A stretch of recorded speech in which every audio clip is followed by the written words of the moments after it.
Abran su Biblia en la primera epístola de Pablo a los tesalonicenses y se ubiquen conmigo en el capítulo 4.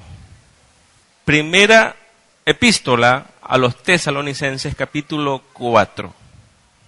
Es difícil no poder hablar del sufrimiento que muchas personas están enfrentando en nuestros días. Vemos familias pasar enormes necesidades. Muchas personas el día de ayer se acostaron sin comer y el día de hoy se levantaron sin tener absolutamente nada en sus casas para alimentarse. Nos ha tocado sorprendernos también al ver personas que conocemos metidos en contenedores de basura buscando desesperadamente algo para alimentarse. Ciertamente no esperábamos vivir una realidad como esta. A todos en Venezuela esto nos tomó por sorpresa. Algunos años atrás muchas personas decían que era imposible que estas cosas ocurrieran. Hoy muchos ya empiezan a aceptar esta triste realidad. La situación presente ha causado un enorme desánimo en muchas personas y eso es de esperar.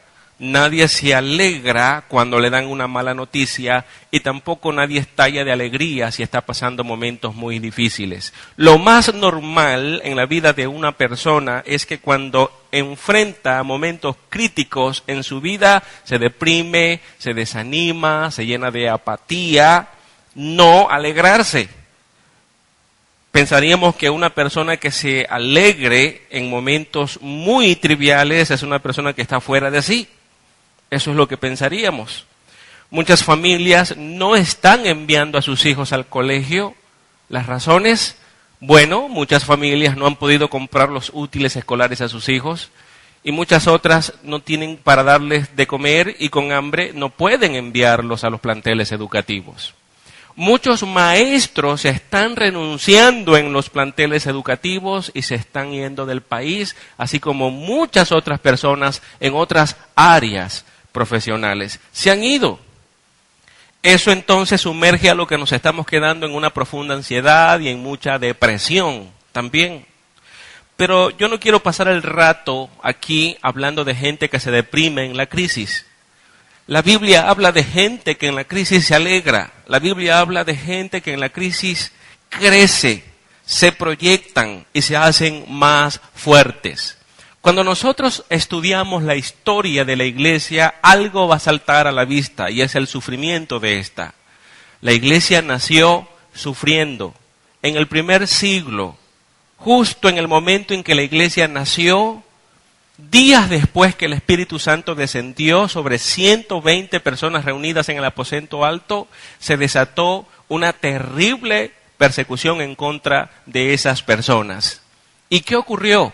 Aquella persecución logró apabullar a la iglesia, logró esa amenaza, esa persecución, la tortura y la muerte, el martirio de muchos de ellos, logró apagar la fe que ellos tenían, logró amedrentarlos. Cuando leemos la historia de la iglesia nos damos cuenta que no fue así. Este pequeño grupo de 120 personas lograron más bien torturar la sociedad de aquel entonces. Aunque fueron perseguidos, aunque muchos de ellos fueron encarcelados, muchos de ellos fueron expulsados de sus hogares, obligados a vivir en otros lugares inhóspitos, en ciudades donde no conocían a nadie, enfrentaron terribles necesidades, pero en medio de todo ese sufrimiento, en medio del flagelo, la tortura, la muerte, ellos estaban creciendo en su fe. La iglesia se hacía cada vez más fuerte. El evangelio cada vez se propagaba aún más. Cuando preguntamos, ¿por qué esto podía ser así? ¿Por qué sucedía? Nosotros podemos ir al evangelio cuando Jesús, a cada uno de esos evangelios, cuando Jesús le habló a los discípulos y no les prometió una vida llena de comodidades. No les dijo que a causa del evangelio ellos iban a ser prósperos, como muchos predican hoy. Porque el evangelio no promete en ninguna parte prosperidad. Por favor, preste atención a lo que les estoy diciendo. Lo único que el evangelio del Señor Jesucristo promete es sufrimiento en esta vida. ¿Por qué razón? ¿Por qué el evangelio promete sufrimiento? Bueno, en primer lugar es porque el Señor Jesús así lo dijo. Él dijo, en el mundo tendréis aflicción. Jesús no estaba hablando de una posibilidad. El vocablo tendréis se encuentra en indicativo como algo seguro que iba a acontecer. Jesús les estaba diciendo a sus discípulos, ustedes van a sufrir. ¿Y por qué se los estaba diciendo? Porque el mundo no aceptó a Cristo, el mundo rechazó a Cristo. El mundo rechazó la santidad de Cristo y lo mató. Eso hizo el mundo con Cristo. Por lo tanto, el mundo hará lo mismo con aquellos que siguen a Cristo, aquellos en quienes el carácter de Cristo se está forjando. Así que el Evangelio traería sufrimiento a la vida de las personas. Pero Jesús, al lado de esa promesa que les hizo, también les dio otra, pero esta sí no era sombría, esta era muy buena. Él les dijo, en el mundo tendréis aflicción, pero también les dijo, no temáis, porque yo he vencido al mundo. Él dijo que iba al Padre, pero enviaría un Consolador, que es el Espíritu Santo. Y aunque Jesús no está visiblemente en este lugar, se encuentra en su Santo Espíritu llenando nuestras vidas y capacitándonos para que podamos llevar vidas cristianas obedientes y victoriosas. Podemos ser obedientes, podemos aprender la palabra de Dios, podemos poner en práctica la palabra de Dios, podemos seguir adelante en medio de circunstancias difíciles, no porque tenemos fuerzas en nosotros mismos, sino porque el Espíritu Santo está en nosotros y Él nos fortalece. No es por nuestra propia capacidad, sino por la capacidad que recibimos del Espíritu Santo de Dios. Así que el Señor no solo nos salvó y se fue, Él nos salvó y nos dotó para que seamos obedientes, para que podamos vencer. Y es así como el apóstol Pablo también pudo decirle a la iglesia en Roma que en Cristo Jesús nosotros somos más que vencedores. Podemos vencer cualquier cantidad de obstáculos que se crucen en nuestros caminos si realmente nosotros lo hacemos con el poder del Espíritu Santo que está en nosotros. Y por eso Pablo batallaba.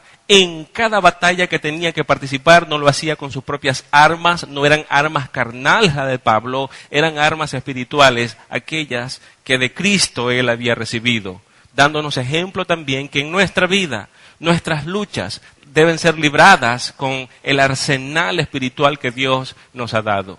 Y de esa manera también Pablo a los Efesios, ya a punto de concluir su carta en el capítulo 6, desde el versículo 10 en adelante, empieza a hablarles de la armadura de Dios. La armadura que todo cristiano debe tener para poder avanzar, para poder vencer. Todo esto a la luz de la Escritura nos muestra una cosa, que el pueblo de Dios cuenta con el poder de Dios. Que el fundamento del pueblo de Dios para que podamos tener vidas gozosas y llenas de alegría no se encuentra en la economía de una nación, no se encuentra en las estrategias de un partido político, no depende de un gobernante, sea de la derecha o sea de la izquierda. El fundamento que le da seguridad al pueblo de Dios es Jesucristo mismo, no es ninguna otra cosa. Por eso nosotros podemos estar tranquilos y podemos estar confiados. Los del mundo no tienen ese fundamento. Ellos deben angustiarse y tienen razón. Angustia es el mundo. Pero el pueblo no tiene por qué vivir desesperado, angustiado, desconsolado, porque tenemos un consolador, porque tenemos un fundamento firme que es Jesucristo.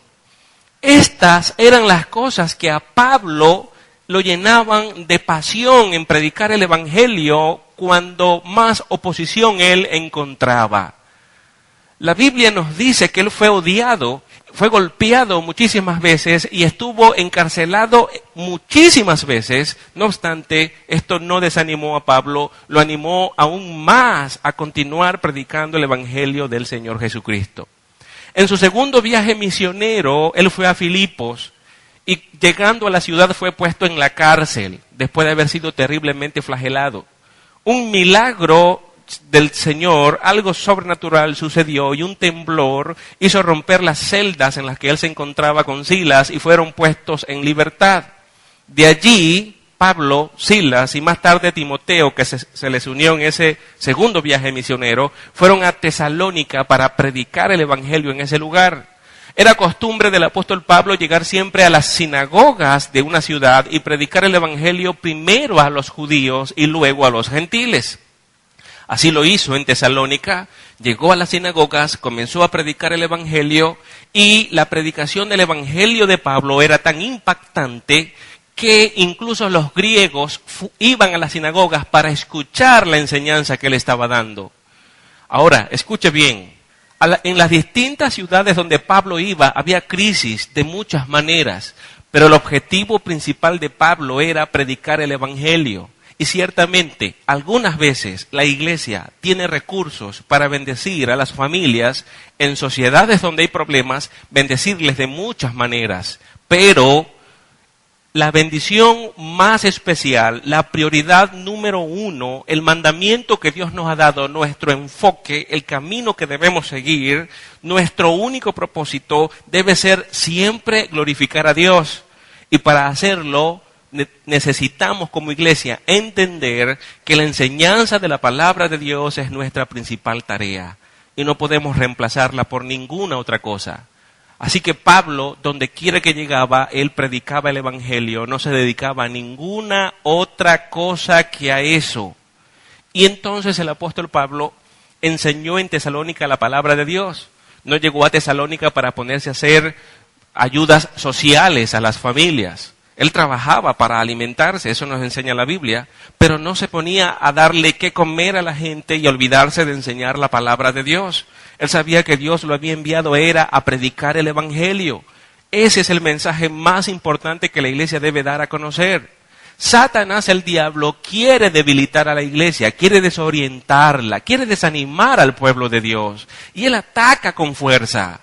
Él se mete en nuestros hogares, Él se mete en nuestros matrimonios, Él ataca el cimiento de nuestra familia, Él va a la iglesia para causar discordias, confusiones y para dividir. Eso lo hace Satanás. Pablo le dijo a los corintios que no fuesen unos tontos, que estén siempre apercibidos de que Satanás siempre procura debilitar a la iglesia y dañarla, para que la iglesia no cumpla con el propósito que Dios le ha encomendado, la tarea que le ha sido dada. Pablo estaba siempre pendiente de esa tarea, aunque era atacado por todos lados. Por lo tanto, en Tesalónica, predicando el Evangelio, él fue atacado. Los judíos se le opusieron. Su propia nación no estuvo de acuerdo con él, y Pablo tuvo que dejar de predicar en la sinagoga y debió entonces ponerse a predicar en las casas de aquella ciudad. Pero escuche, no huyó de aquella ciudad, se quedó predicándole a los griegos en las casas. ¿Cuánto tiempo duró Pablo en Tesalónica? En las sinagogas predicó un par de semanas solamente porque los judíos no lo dejaron enseñar más, pero los griegos se interesaron mucho en el Evangelio y entonces Pablo comenzó a enseñarles a ellos y algunos eruditos creen que estuvo solo 5 meses allí.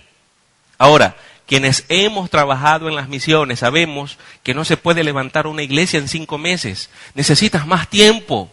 Yo he estado en misiones durante 4 y 5 años y aún hemos visto la iglesia débil que todavía necesita ser fortalecida. Imagínese solo 4 o 5 meses.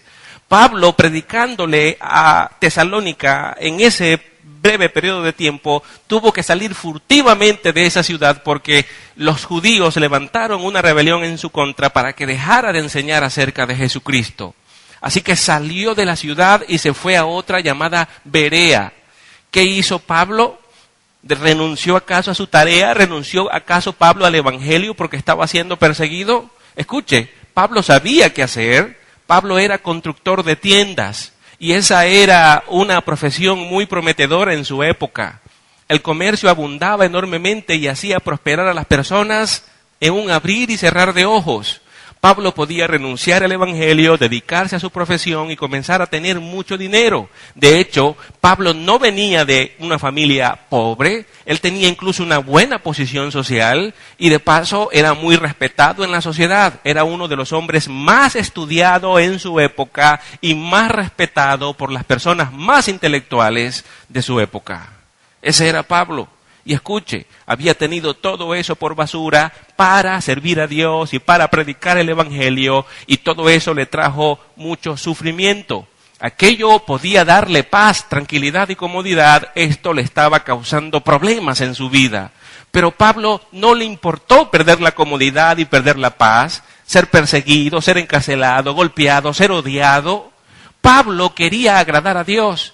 Pablo quería glorificar el nombre de Dios. Pablo entendía que perder las cosas de este mundo no significaban nada siempre y cuando pudiésemos ganar las cosas eternas.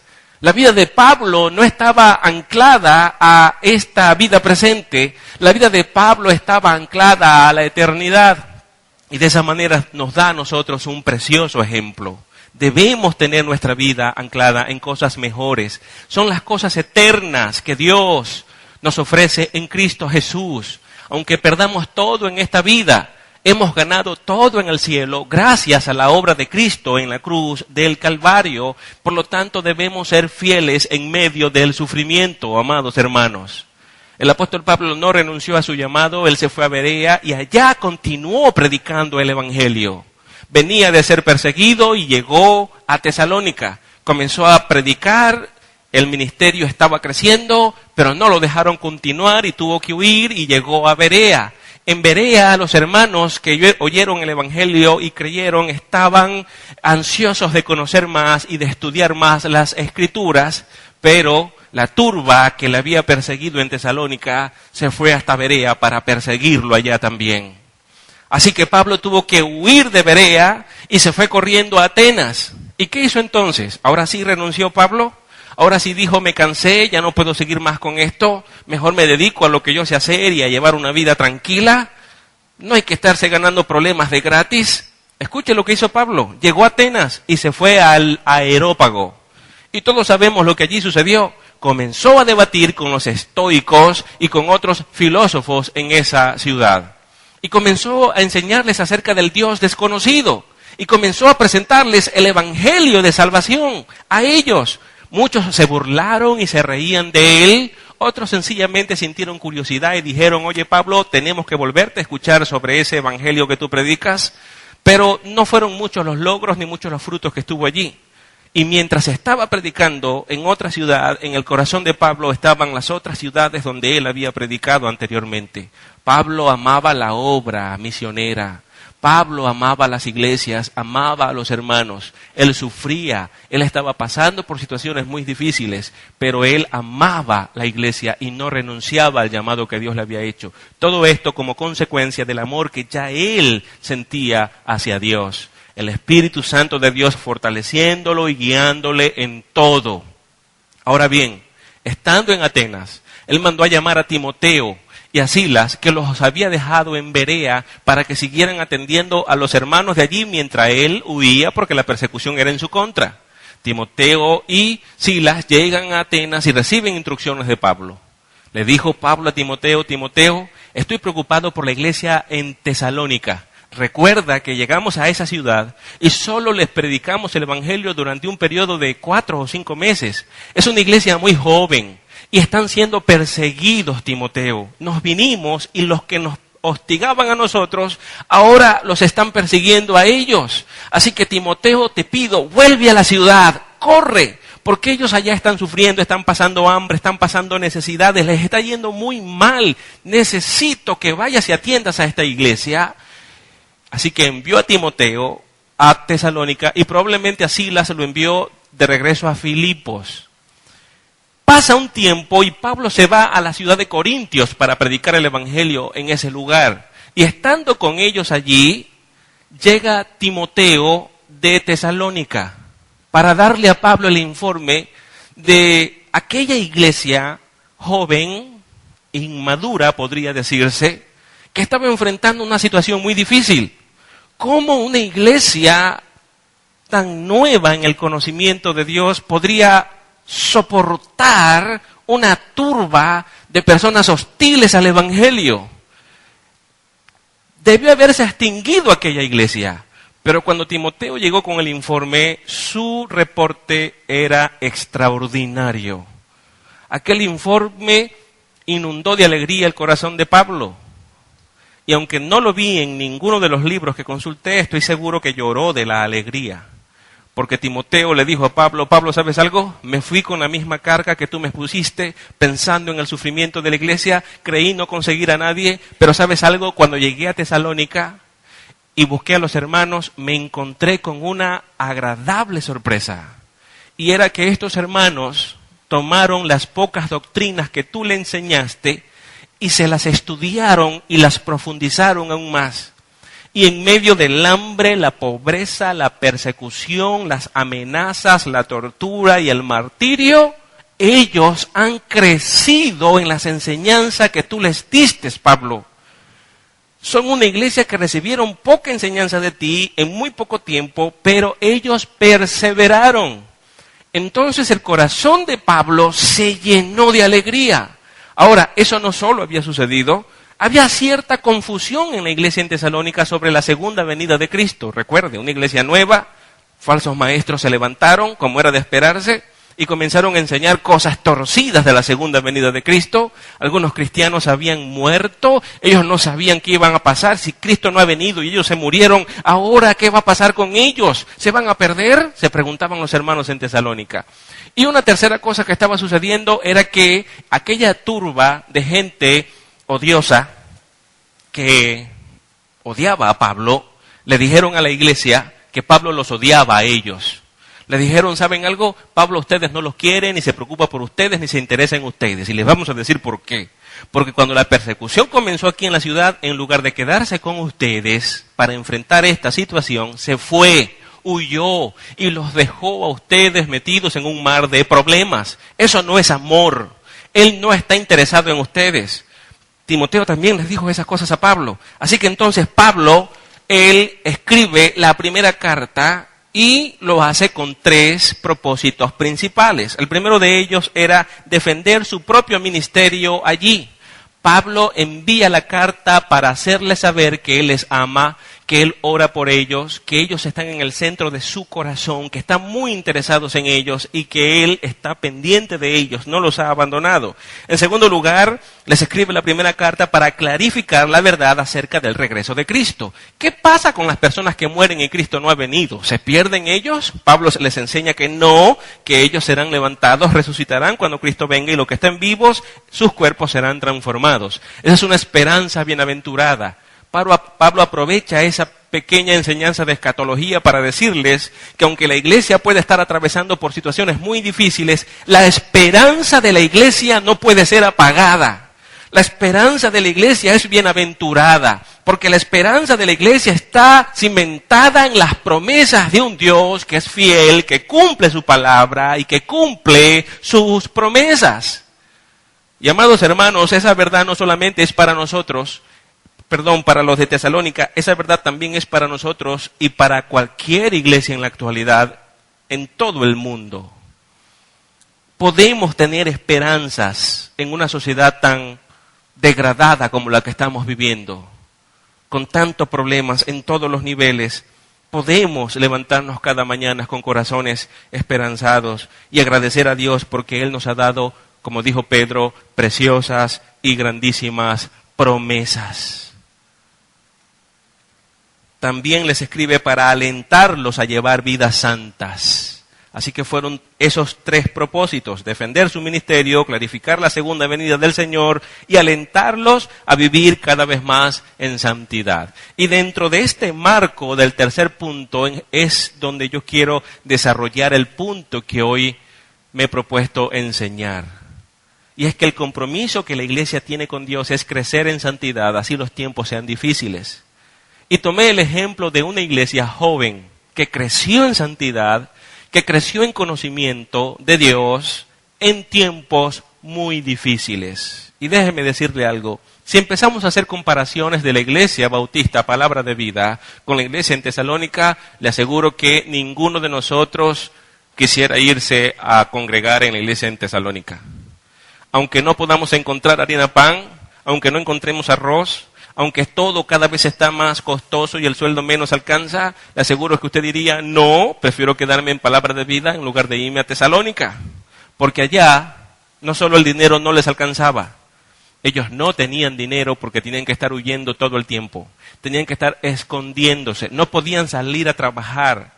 Aquellos creyentes que tenían bienes, sus bienes les eran arrebatados. ¿Por qué? A causa de la fe en el Señor Jesucristo. Esta era una iglesia que estaba sufriendo, pero, amados hermanos, también era una iglesia que estaba creciendo. Y no estoy hablando de crecimiento numérico, Muchas congregaciones, pastores, líderes están apuntando al crecimiento numérico y creen que cuando una iglesia está abarrotada de gentes, entonces esa es una iglesia bendecida, es una iglesia madura y es una iglesia fuerte. Permítame decirle algo, muchas iglesias tienen cientos y cientos de personas, 1,000 personas, 2,000 personas. Conozco una iglesia en Valencia que tiene casi 14,000 personas. Y escuche lo que voy a decirle. No considero esas iglesias fuertes. Una iglesia fuerte no es una iglesia que tiene miles de personas. Una iglesia fuerte es una iglesia donde la palabra de Dios es predicada con fidelidad, con precisión, donde la consejería para los matrimonios, los jóvenes, abunda, pero se fundamenta en la palabra de Dios. Es lamentable que hoy en tantas congregaciones se haya reemplazado el mensaje bíblico por un montón de placebos de mensajes que se fundamentan en psicología humanista, que proceden de teorías evolucionistas. Es terrible que hayamos sacado de nuestros púlpitos la enseñanza de la palabra de Dios y le permitamos a ese tipo de mensajes que no pueden impartir vida, tomar el lugar de la palabra. Por lo tanto, no son iglesias fuertes. Una iglesia fuerte, repito, es una iglesia donde la palabra de Dios es enseñada. Es una iglesia donde las personas aprenden a partir de las Escrituras. Es donde un versículo es leído y entonces es explicado y aplicado a la vida de cada creyente. Es donde las personas aprenden esa palabra y sus vidas son transformadas y comienzan a vivir para glorificar a Dios, sin importar cuántos problemas eso les pueda traer. Eso pasó en Tesalónica. Esta fue una iglesia que abrazó la sana doctrina que Pablo les enseñó. Poca doctrina. No fue mucho el tiempo para enseñarles, pero abrazaron esa doctrina, pusieron en práctica esa doctrina y prosperaron en la fe. En 1 Tesalonicenses capítulo 4, solo el versículo 1 y 2, por favor lea conmigo. Allí Pablo les dice: por lo demás, hermanos, os rogamos y exhortamos en el Señor Jesús que de la manera que aprendisteis de nosotros, como os conviene, conduciros y agradar a Dios, así abundéis más y más. Ya sabéis las instrucciones que os dimos por el Señor Jesús. Pablo tenía una costumbre muy particular al escribir sus cartas, y usted puede verlo a simple vista cuando las lee. Pablo, todas sus cartas las agrupaba en 2 secciones. La primera sección era para enseñar doctrina y la segunda era para aplicar la doctrina a la vida de las personas. Eso hacía Pablo. Siempre lo hacía de ese modo. Por ejemplo, cuando lees Romanos, tú te puedes extasiar y disfrutar en gran manera los primeros 11 capítulos de la epístola a los Romanos, porque son una enseñanza sobre el Evangelio de Dios. ¿Qué es el Evangelio de Dios? Lea Romanos capítulo 1 hasta el capítulo 11, y allí hay una definición clara, consistente, profunda del Evangelio de Jesucristo. Una vez un amigo por el Facebook me dijo: pastor, por favor, recomiéndeme un libro para poder entender el Evangelio. Le dije: lee Romanos. Él pensaba que iba a hablarle de algún autor contemporáneo. Le dije: lee Romanos. Es la mejor exposición que se ha hecho del Evangelio de Jesucristo. Pablo se tomó 11 capítulos para enseñar sobre eso. Y en el capítulo 12 Pablo hace una transacción, hace un cambio. Él pasa ahora a hablar de la aplicación de la doctrina. Por eso es que utiliza la frase: así que, si ya sabemos esto, entonces ahora vamos a hablar de esto. Si ustedes han creído esto, la vida de ustedes ahora debe ser así. ¿Me oye? Así que, hermanos, os ruego por las misericordias de Dios. ¿Cuáles misericordias menciona Pablo en el capítulo 12? ¿De qué misericordias se está hablando? Las misericordias que explicó a lo largo de 11 capítulos.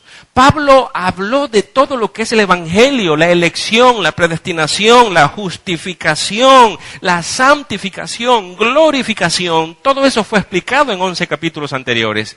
Esa es la misericordia de Dios. Pablo ahora en Romanos 12 dice: así que, hermanos, os ruego por esas misericordias que presentéis vuestros cuerpos en sacrificio vivo, santo, agradable a Dios, que es vuestro culto racional. No os conforméis a este siglo, sino transformaos por medio de la renovación de vuestro entendimiento para que comprobéis cuál sea la buena voluntad de Dios, agradable y perfecta.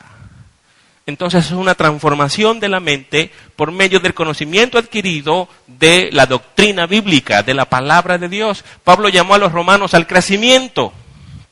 Así lo hizo en otras cartas. Y lo hace una vez más aquí en Tesalónica. En el capítulo 4, después de haberles explicado muchas cosas y haberles hablado de la fe y por qué la fe puede crecer en tiempos difíciles, aquí en el capítulo 4 les dice: por lo demás, hermanos, os rogamos y exhortamos en el Señor Jesús que de la manera que aprendisteis de nosotros, como os conviene, conduciros y agradar a Dios, así abundéis más y más. La iglesia aprendió de Pablo y de sus compañeros la doctrina bíblica, ahora les está diciendo: así ustedes deben vivir. Y deben abundar en eso cada vez más. Así que hay 3 principios que quiero tomar de estos 2 versículos y exponerlos en este momento. El primero es el siguiente, escuche. El crecimiento espiritual es prioridad en la vida de la iglesia. Una iglesia debe estar creciendo espiritualmente todo el tiempo. Una iglesia que deja de crecer espiritualmente es una iglesia enferma. Una iglesia que no está creciendo espiritualmente es una iglesia que está mal fundamentada. La iglesia debe crecer espiritualmente y para hacerlo debe hacerlo sobre el fundamento de la palabra de Dios. Por eso les digo, es importante la enseñanza de la palabra de Dios en una iglesia. Martín Lutero dijo: una iglesia solamente es fuerte cuando el púlpito de esa iglesia es fuerte. Y el púlpito de una iglesia solo puede ser fuerte cuando la palabra de Dios es expuesta. La fuerza de una iglesia se encuentra en la palabra de Dios, en su conocimiento de ella y en las vidas transformadas de los hermanos que están en esa iglesia. La frase "por lo demás" que usa el apóstol Pablo aquí en el capítulo 1 de Tesalonicenses deja claro que en estos 2 versículos Pablo entonces hace un llamado a la iglesia para que constantemente crezcan en términos de la vida espiritual. No es un crecimiento adquisitivo de dinero, de material, como predica el Evangelio de la prosperidad. Y el montón de profetas que aparecen por allí en las redes sociales y en los canales de televisión profetizando riquezas materiales para los miembros, pero de donde brilla por su ausencia el Evangelio de nuestro Dios. Aquí Pablo está diciendo que crezcan en el conocimiento de Dios y que ese conocimiento transforme sus vidas para que tengan vidas santas. De eso está hablando Pablo. A eso se está refiriendo. Les dice amorosamente: hermanos, y en tono humilde les ruega por el crecimiento constante. Ahora escuche, les está hablando de manera muy amorosa, les está hablando con mucha humildad, pero Pablo es apóstol y puede hablarle con autoridad si él quiere. ¿De dónde vienen entonces palabras llenas de amor y de ruego? Lo que sucede es esto, que la iglesia tesalónica no es una iglesia que estaba en carnalidad como Corintios, a quienes Pablo abiertamente les dijo: ustedes son carnales y no viven como personas espirituales.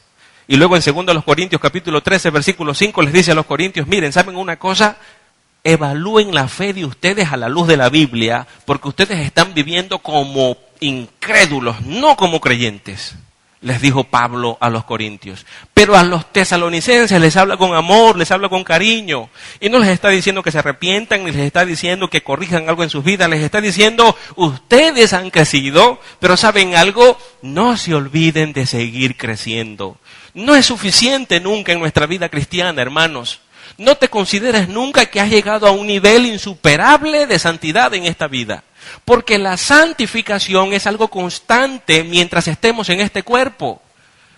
La santificación nunca va a terminar en esta vida. Terminará en la vida posterior cuando seamos glorificados y el pecado sea por completo erradicado de nosotros.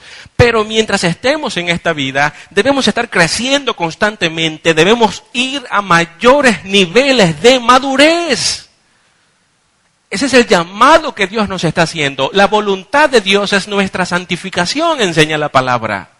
Entonces, en el momento que tú creíste en Dios, fuiste justificado. Es decir, se te declaró justo, se te imputó la justicia de Dios. Eso es un acto. Es algo que ocurre en el tribunal celestial. Pero el resultado de la justificación es la santificación. Comienzas a vivir en santidad tu vida. Algunos están en niveles más altos que otros, pero todo aquel que es cristiano, aunque esté en un nivel muy bajo o muy alto, debe estar santificándose. Algunos crecen más rápido que otros, pero todos deberían estar creciendo. ¿Qué pasaría si tenemos un bebé y ese bebé pasan 5 años y sigue siendo un bebé recién nacido? Lo primero que vamos a decir es, aquí hay un problema. Él no debería estar siendo un bebé recién nacido cuando ya han pasado 5 meses o 5 años. Debe crecer, eso es lo normal. Así la vida cristiana. Iniciamos siendo bebés espirituales, pero luego el resultado de haber nacido de nuevo es una santificación que nos va llevando a cada vez un mayor nivel de madurez. Cada vez debemos tener un conocimiento mayor de Dios. Y ese conocimiento mayor de Dios debe transformarnos y transformarnos cada vez. Y entonces cada vez dar más y más gloria a Dios. Por lo tanto, una iglesia que nació en santidad debe ir santificándose cada vez más y más. Y eso es lo que Pablo le está diciendo a los hermanos en Tesalónica. Él les dice, wow, estoy feliz con Dios.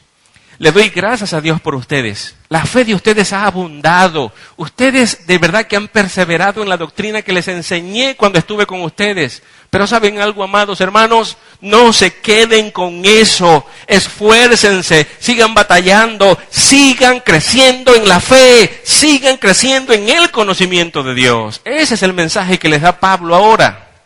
Ahora fíjese, ellos estaban sufriendo, Pablo lo sabía, ellos estaban siendo perseguidos, Pablo lo sabía, los bienes de muchos de ellos les habían sido arrebatados ilegalmente, Pablo lo sabía. Estaban pasando muchas necesidades y Pablo lo sabía. Pero Pablo confía en la soberanía de Dios y en la provisión de Dios. Pablo les da a ellos lo más importante. En medio del sufrimiento, Pablo les dice, sigan estudiando la palabra, sigan poniéndola por obra, porque del resto se encarga Dios. Eso lo dijo el Señor Jesús, con palabras que conocemos de memoria. Allá en Mateo capítulo 6, versículo 33, Jesús dijo, buscad primeramente el reino de Dios y su justicia. Todo lo demás vendrá por añadidura. La preocupación de la iglesia debe ser el conocimiento de Dios y el crecimiento en santidad, no estar buscando dinero por aquí y por allá, o estar preocupados porque no encontramos qué comer. Hay que trabajar, sí, hay que estudiar carreras seculares, por supuesto, y si tenemos una relación con Dios correcta, entonces vamos a ser buenos trabajadores, responsables, honestos, efectivos, excelentes en nuestras labores seculares, y como estudiantes vamos a ser los mejores del salón porque tenemos una correcta comunión con Dios. Pero eso no es lo principal, eso es lo secundario. Lo principal es glorificar a Dios y crecer en el conocimiento de su palabra, y es por eso que Pablo le habla de eso a la iglesia. Pablo se refiere a ellos con bondad, cariño, amor, y refleja entonces una enorme preocupación por sus hermanos en la fe. Ahora, como lo he dicho anteriormente, la iglesia estaba sufriendo, pero estaba también creciendo. En primera de Tesalonicenses, aquí esta misma carta, capítulo 1, en el versículo 6, mire lo que Pablo les dice. Pablo les dice, y vosotros vinisteis a ser imitadores de nosotros y del Señor, recibiendo la palabra en medio de gran tribulación con gozo del Espíritu Santo. Esto aquí debe motivarnos a nosotros. ¿En qué circunstancias la iglesia recibió la palabra de Dios? En gran tribulación, dice. Alguien podría decir, bueno, es más fácil alabar al Señor cuando en la alacena está llena y la nevera también está cargada de todo aquello que a mí me gusta comer. Es más fácil alabar al Señor cuando el jefe me llama en la empresa y me dice, te aumento para que puedas comprar la cesta básica y más. Así es más fácil alabar al Señor, dirían algunos. Pero, escúchame, la verdad es que los tiempos difíciles son los tiempos que nos acercan más a Dios. Los tiempos difíciles son los tiempos que nos hacen orar más. Los tiempos difíciles son los tiempos que nos hacen ir más a su palabra. Son los tiempos que nos hacen depender más de Dios, porque nos hemos dado cuenta que con nuestras capacidades no podemos vencer los obstáculos que se nos están presentando y no nos queda otra que clamar a Dios. Por lo tanto, la iglesia de Dios puede también dar gracias por los tiempos difíciles.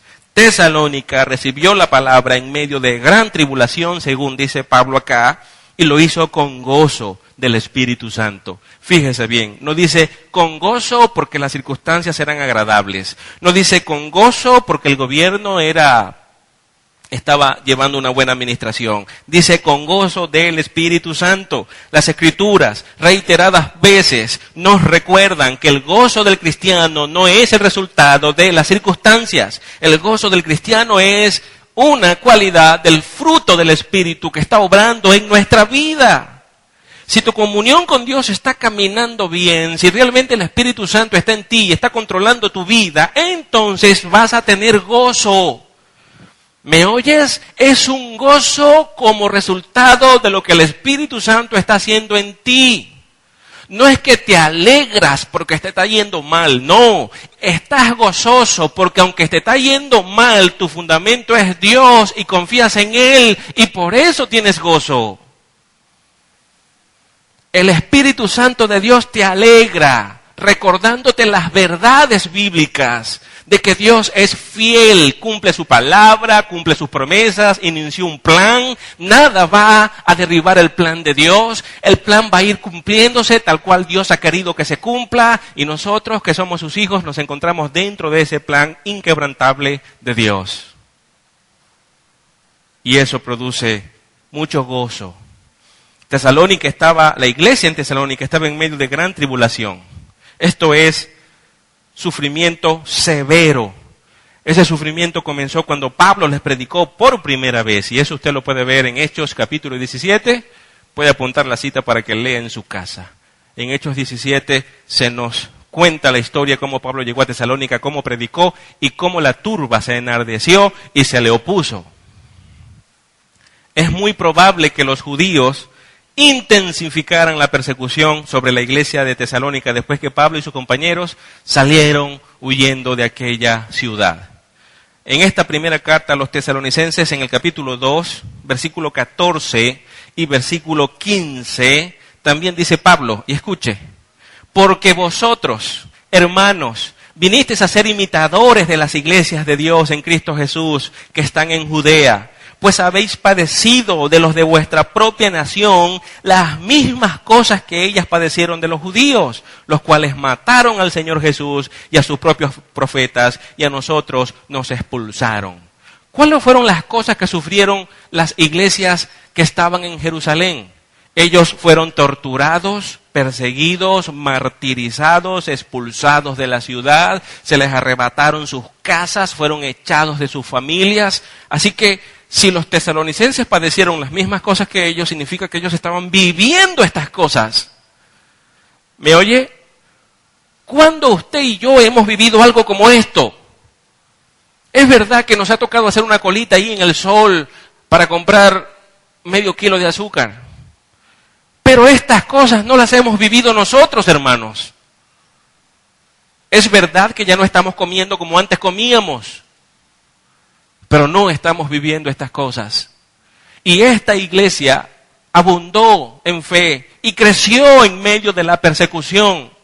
¿Qué vamos a hacer nosotros? No me imagino a Pablo diciéndoles así, sentándose después de escuchar a Timoteo sobre una mesa en Corintios, agarró la pluma, el pergamino y comenzó, hermanos tesalonicenses, evalúen a lo largo de toda Macedonia, a ver qué países pueden ofrecerles estabilidad económica y salgan corriendo de esa ciudad. ¿Por qué digo eso? Porque es lo que está pasando en Venezuela. Pastores han abandonado sus iglesias, se fueron y dejaron sus iglesias sin nadie que las dirigiera. Vendieron sillas, instrumentos musicales, micrófonos y se llevaron el dinero. Y las ovejas quedaron como ovejas sin pastor, disgregadas, sin saber a dónde ir, en qué iglesia congregarse, porque sus pastores se fueron. ¿Cuántas iglesias en el Zulia? Hace un año dejé de contarlas y yo iba por 25 iglesias. Hace un año dejé de contarlas. 25 pastores habían abandonado 25 iglesias a causa de la crisis económica que no se asemeja en nada a lo que esta iglesia estaba padeciendo. Pablo no le dijo a la iglesia en Tesalónica, ¿saben algo? salgan corriendo de allí y busquen en otras ciudades a ver cómo ustedes pueden trabajar y tener vidas más cómodas. Pablo les dijo sigan creciendo en la fe. Sigan confiando en el Señor, sigan aprendiendo de Él, sigan siendo obedientes, sigan santificando sus vidas. Eso les dijo Pablo a la iglesia. Y la iglesia estaba haciéndolo. Escuche, la frase en gran tribulación que habíamos leído en el versículo 6 del capítulo 1 de esta primera carta, esa frase puede ser traducida como una presión muy intensa. La iglesia en Tesalónica estaban siendo intensamente perseguidos, el sufrimiento era profundo. Los creyentes nuevos de Tesalónica experimentaron una persecución muy severa por la autenticidad de su salvación. Su fe trascendió a la aflicción y no perdieron nunca el gozo. Eso Pablo nos lo está enseñando en la carta. Ellos crecieron. Escúchenme, amados hermanos, la fe bíblica, la fe verdadera, auténtica, siempre crece. La fe de un creyente, cuando es real en los momentos difíciles, no se quiebra.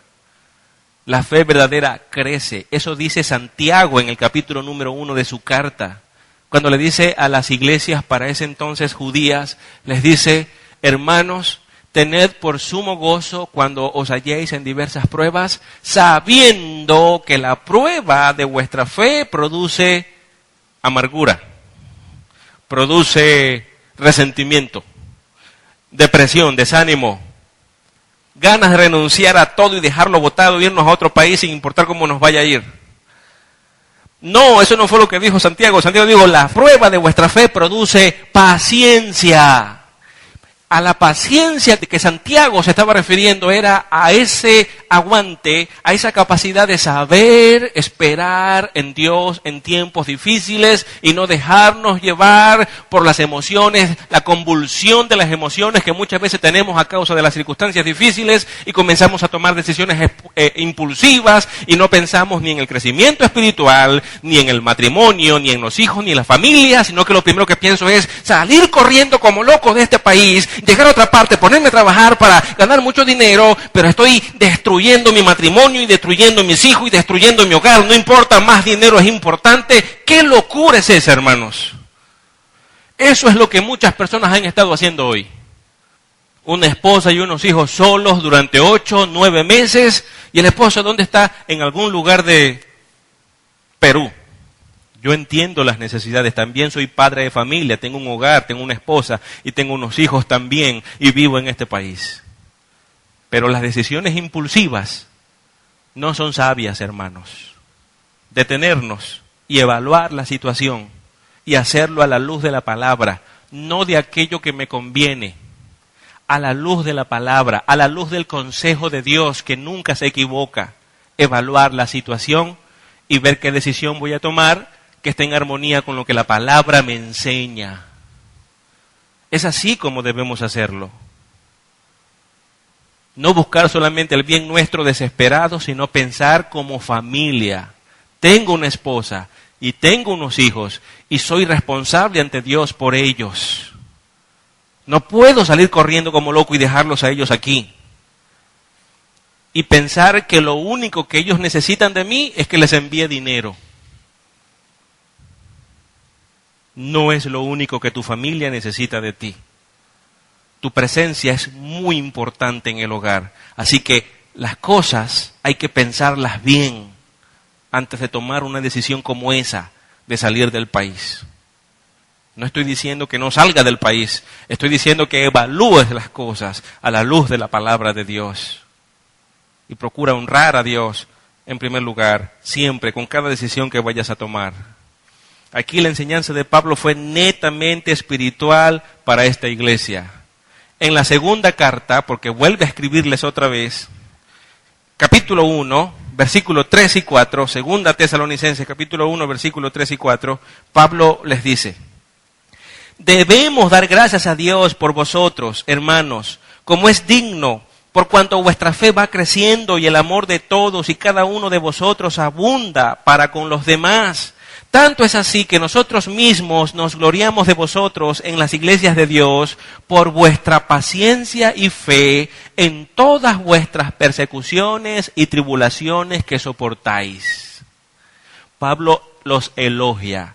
Ustedes han dado evidencia de la fe al mantenerse obedientes, fieles, en medio de toda esa cantidad de circunstancias difíciles que ustedes viven, y ustedes perseveran, ustedes están esperando en Dios. Escucha, hermano, mucha gente se va corriendo y no está esperando en Dios. Y yo estoy seguro que si yo voy y le digo a Dios, Señor, ¿sabes? Me tengo que ir del país porque tengo que alimentar a mi familia, ahí está la iglesia, no he encontrado ningún pastor que se quede por mí, yo tengo que irme, tú lo entiendes, yo sé que lo sabes y me voy. ¿Eso fue esperar en Dios? Por favor, no me diga que sí.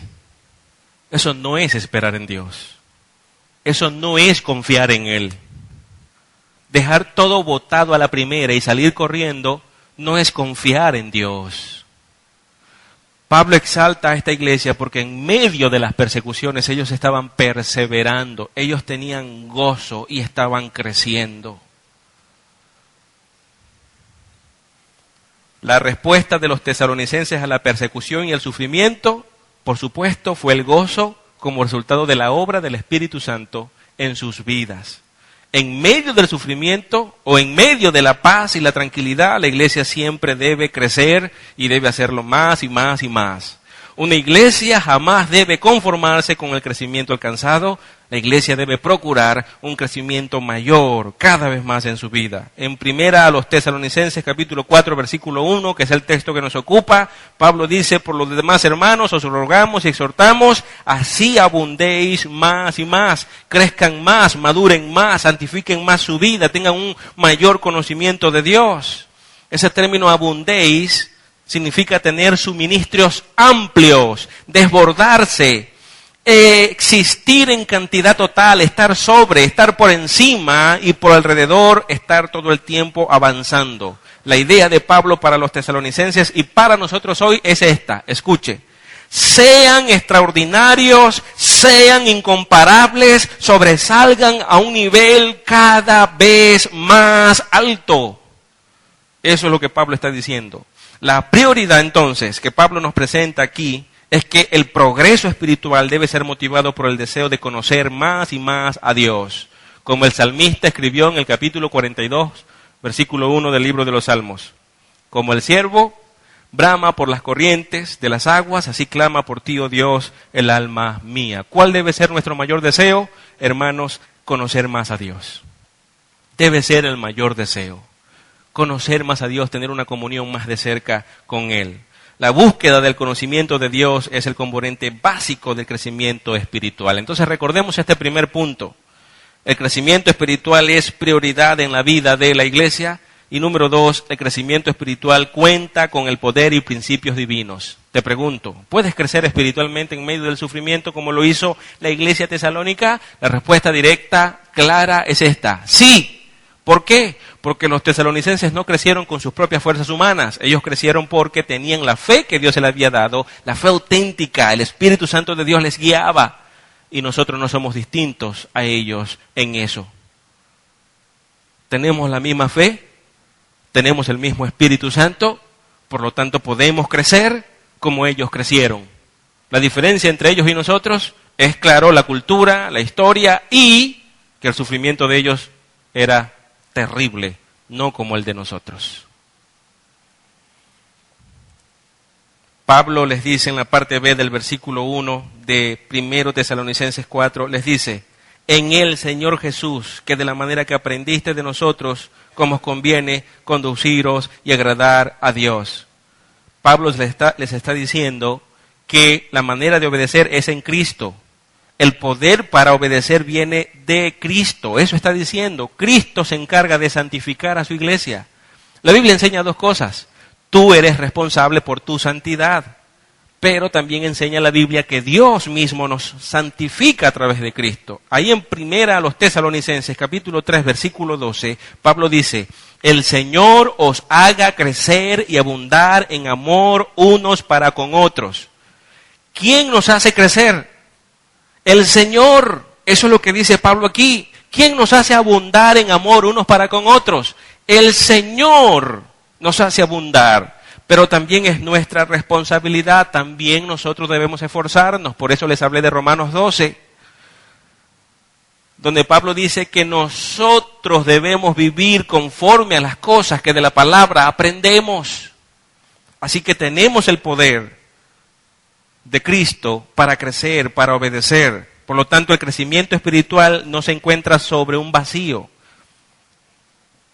Hay dos cosas principales en el crecimiento espiritual. Número uno, opera de acuerdo a principios bíblicos que son bien delineados.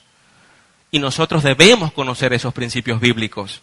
Es por eso que a los colosenses, en el capítulo 3, versículo 16, Pablo les dijo que saturaran, llenaran, desbordaran su mente, sus pensamientos de la palabra de Dios. ¿Está haciendo usted eso? Procura que su mente esté llena de la palabra de Dios. Ese es el consejo de Pablo para la iglesia. Los principios divinos, las verdades espirituales y la doctrina del evangelio que los tesalonicenses aprendieron de Pablo son como las siguientes, y escuchen. Confesar sus pecados habitualmente. Es algo que debemos hacer cuando oramos. En el Padre Nuestro aparece la confesión de pecados. Perdónanos así como nosotros perdonamos a quienes nos ofenden. Debemos confesar todo el tiempo nuestros pecados. Tenemos que orar continuamente y confiar en Él. ¿Estamos haciendo eso? Muchos cristianos en esta crisis económica están quejándose cada día más, hablando mal del gobierno cada día más, y otros hablan mal del gobierno y de la oposición, y otros mal del gobierno, de la oposición y de la iglesia, y hasta ni el vecino se salva. Y quejándose cada día más. No, lo que debemos hacer es orar continuamente y confiar en Dios. No solo orar y seguir amargados, orar y confiar. Orar y confiar, buscar la humildad, dejemos de ser orgullosos y seamos humildes como Cristo es humilde. Tener contentamiento en la voluntad de Dios. Muchas veces lo que Dios hace no es lo que tú quieres, pero lo que Dios hace es mejor que lo que tú quieres. Alégrate en la voluntad de Dios. Estar dispuestos a sufrir por causa de su nombre y confiar en Él en medio del sufrimiento. Evangelizar a los perdidos en todo tiempo. El sufrimiento no puede desorientar a la iglesia, más bien debe recordarnos que nuestra vida presente no es nuestra meta última. Nuestra meta es la vida en el cielo, no aquí. El sufrimiento nos hace añorar el cielo, desear el cielo. Por eso el sufrimiento también es necesario. Celebrar la Santa Cena, y sabemos lo que la Santa Cena nos recuerda. Escuche, cuidarse los unos a los otros mutuamente. El Señor Jesús enseñó que el policía de la iglesia no es el pastor. Él enseñó que cada uno de nosotros somos responsables por la santidad de nuestros hermanos. Eso lo enseñó Jesús. Mateo capítulo 18, versículo 15, la segunda vez que Jesús habló sobre la iglesia y tocó ese punto. Cuidarse mutuamente, honrar a Dios en sus matrimonios y familias. Aquí muchos tienen las tuercas flojas cuando se trata de honrar a Dios en el matrimonio y en la familia. ¿Se da cuenta por qué le digo que no hay que salir corriendo del país y estar dejando a la esposa botada con los hijos? ¿Se da cuenta que una decisión como esa es algo que tiene que ser evaluado a la luz de la palabra de Dios primero? Es lo más cómodo, quizás sea lo más cómodo porque va a producir más dinero, pero ¿es realmente lo que me conviene a mí, a mi familia, a mi matrimonio? Entonces eso hay que evaluarlo, eso hay que revisarlo bien. Ten cuidado. Cuando mueras vas a estar delante de Cristo un día y Él te va a decir, ajá, ven acá, Jaimito, ¿dónde está tu esposa? Señor, lo que pasa es que yo viví en Venezuela. Ajá, ¿y eso qué, Jaimito? Bueno, Señor, que la crisis, tú sabes, entonces me tuve que ir corriendo para Chile a trabajar y dejé a mi esposa botada en Venezuela con los 5 muchachos que teníamos.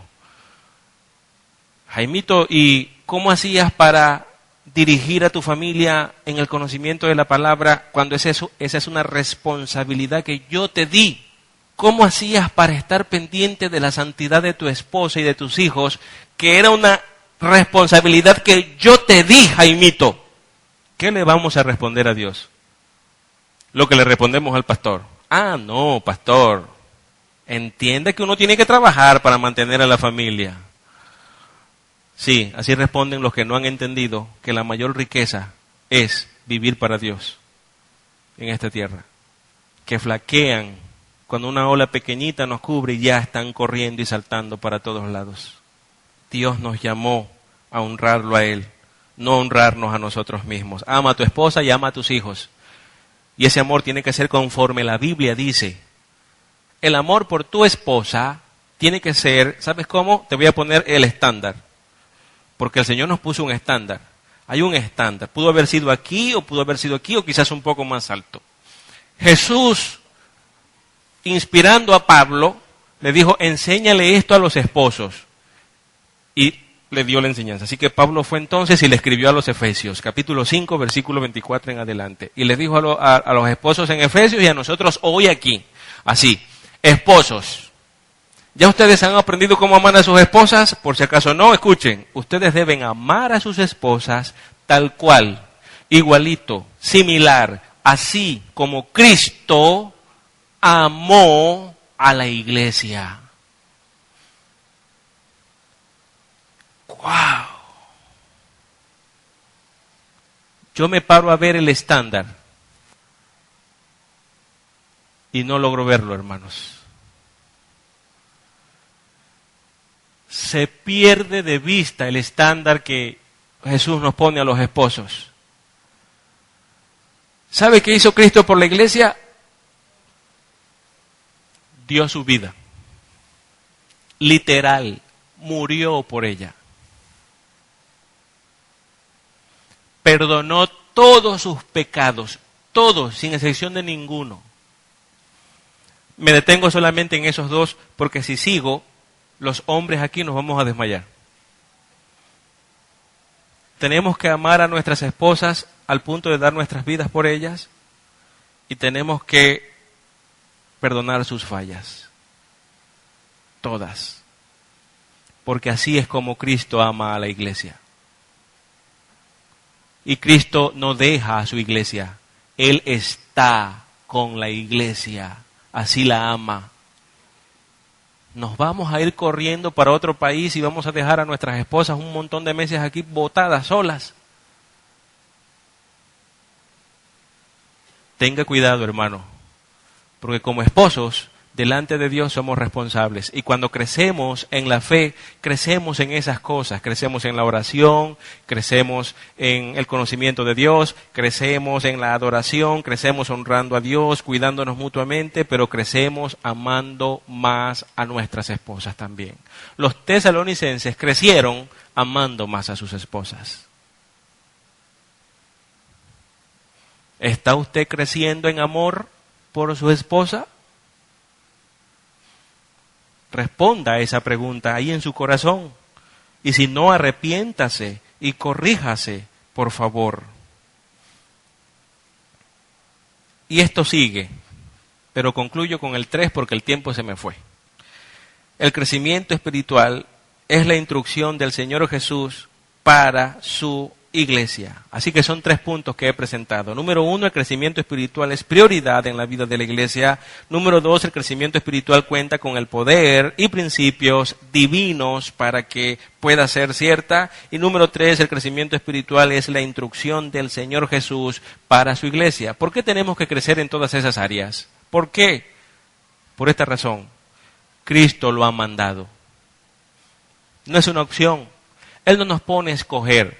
Él no dice, ¿será que quieres tú crecer espiritualmente? No, Él dice, tienes que crecer espiritualmente, es un mandamiento. Es la instrucción del Señor Jesucristo. En el versículo 2 del capítulo 4 de la primera carta a Tesalónica lo dice Pablo. Él dice, porque ya sabéis qué instrucciones os dimos por el Señor Jesús. Es decir, lo que Pablo estaba diciendo era esto, miren, esto no fue que se me ocurrió a mí, lo estoy pensando yo aquí para que ustedes lo hagan, no. El Señor Jesús, Él les está instruyendo a que de esa manera lo hagan, así. Así que si preguntamos, Señor, ¿qué hago en medio de esta crisis? La respuesta es esta, crece espiritualmente, crece y sigue creciendo. Busca el reino de Dios y su justicia, lo demás va a venir por añadidura. Y mientras vamos creciendo, supervisamos a nuestras familias que estén creciendo, esposas e hijos, y luego a nuestros hermanos en la iglesia, y así juntos hacemos la obra de Dios y glorificamos su santo nombre. Pero atendamos nuestras familias, atendamos a nuestros hermanos y crezcamos juntos en la fe. El crecimiento espiritual es un compromiso de toda la vida, amados hermanos. Cuando los creyentes caminan en obediencia, gradualmente se hacen más semejantes a Cristo. Eso es lo que la Biblia nos enseña. Los tesalonicenses estaban creciendo. Pablo quería que ellos crecieran cada vez más. La iglesia de hoy, como la del primer siglo, recibe de Cristo también esta instrucción. Cristo había autorizado a Pablo para que exhortara a la iglesia a crecer, y ese mandamiento es para nosotros hoy. El término instrucciones que utiliza Pablo se refiere a directrices fuertes y autoritativas que vienen del Señor Jesús. Todo esto significa que la iglesia no debe tomar a la ligera la admonición que Pablo nos está dando de crecer, crecer y crecer espiritualmente. Ese crecimiento debe reproducirse en bendición en tu hogar, en bendición en la iglesia y donde quiera que tú estés. El crecimiento espiritual de la iglesia es el mandamiento divino, debemos obedecerlo y es para nuestro mayor beneficio y por supuesto para la gloria de Dios. Traerá satisfacciones a nuestra vida, alegrías a nuestro hogar, bendiciones a nuestra iglesia. Nos conviene obedecer a Dios y crecer espiritualmente más y más. Amén. Amado Padre Celestial, te damos gracias. Tú eres bueno y para siempre es tu misericordia. Que tu palabra inunde nuestros pensamientos, que tu palabra llene nuestros corazones. Que seamos una iglesia que se fundamenta en tu palabra y crece en tu verdad para glorificarte, Señor, y que nuestras decisiones estén en armonía con tu consejo santo. Tú sabes las necesidades que tenemos. Nosotros nos aferraremos solo a ti para dejar tu nombre bien en alto. Tú vas a añadir todo lo que sea necesario. Bendito seas por los siglos de los siglos. Amén y amén.